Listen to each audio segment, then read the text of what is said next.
2, 1. 7 things you probably didn't know you need to know. I'm Jamie East, and this is the Smart 7. Good morning, everybody. It's Tuesday, the 31st of January, and it's National Hot Chocolate Day. And a big happy birthday to Minnie Driver, Marcus Mumford, Gemma Collins, and Justin Timberlake.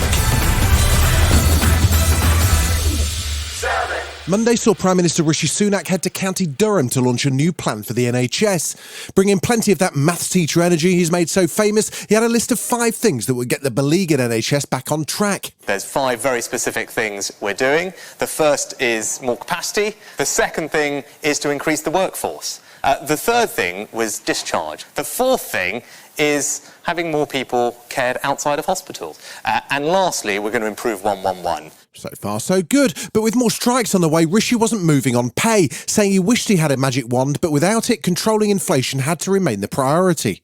And Saffron Caudry from NHS Providers says that while it's good to have 5,000 more beds and more ambulances, there's one crucial element that can't be ignored. You can't simply roll out these services without adequate workforce available, and that's our main concern. Health Secretary Steve Barclay says with a £1 billion fund to back the new initiatives, he's confident they can also resolve the staffing issue. Well, we're increasing the workforce. There's 10,500 more nurses this year compared to last year. We're on track to deliver our manifesto commitment for 50,000 more nurses, with over 30,000 of those already achieved.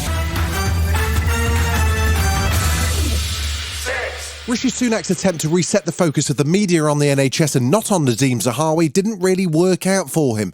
Despite clearly not having Tory tax scandal as one of his 5 NHS points, he was asked repeatedly about his decision to sack the former Chancellor and Tory chairman for breaches of the ministerial code.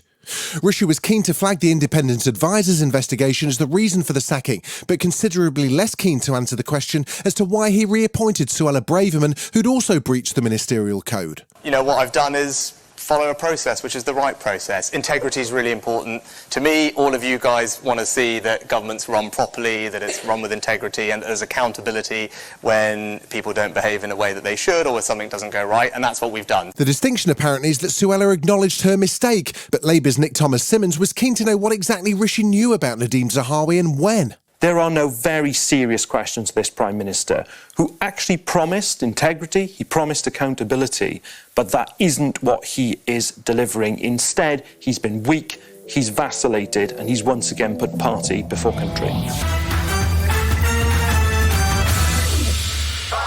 Fresh from his recent visit to Ukraine, former Prime Minister Boris Johnson popped up again on Monday. He'd been interviewed for a BBC documentary that looks at the history of Russian President Vladimir Putin and his interaction with world leaders.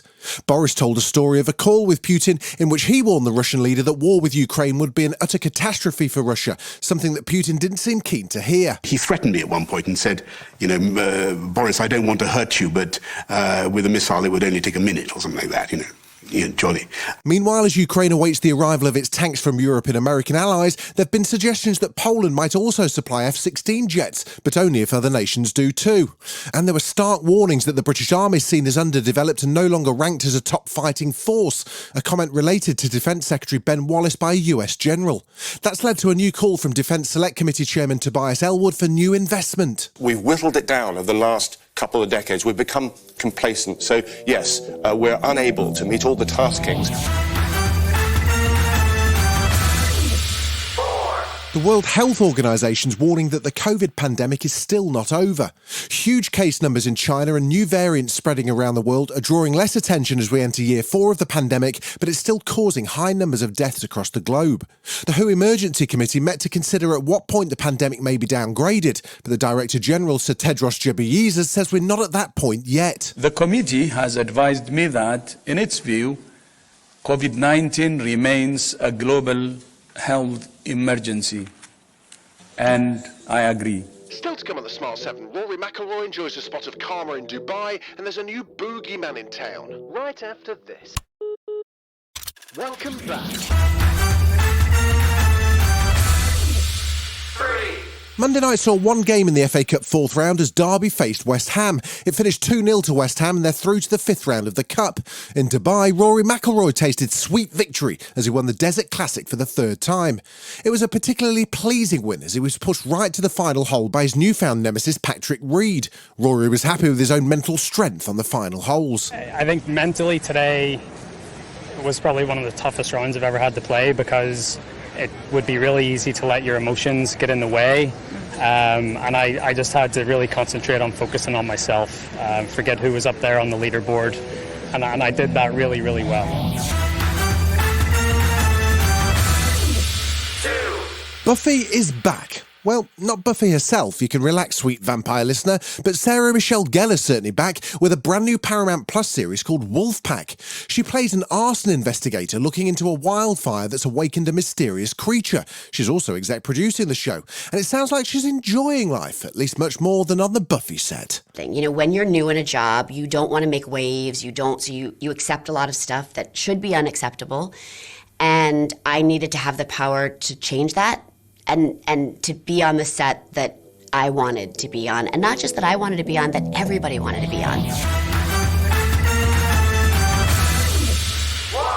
Hey, when was the last time you checked under your bed at night?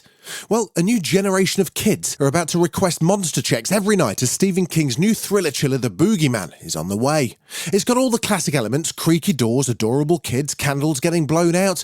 Get ready to get old school scared when it hits cinemas in June. It's not real.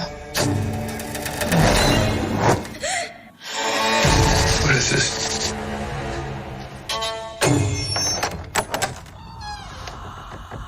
The thing that comes for your kids when you're not paying attention. You believe me? Don't you?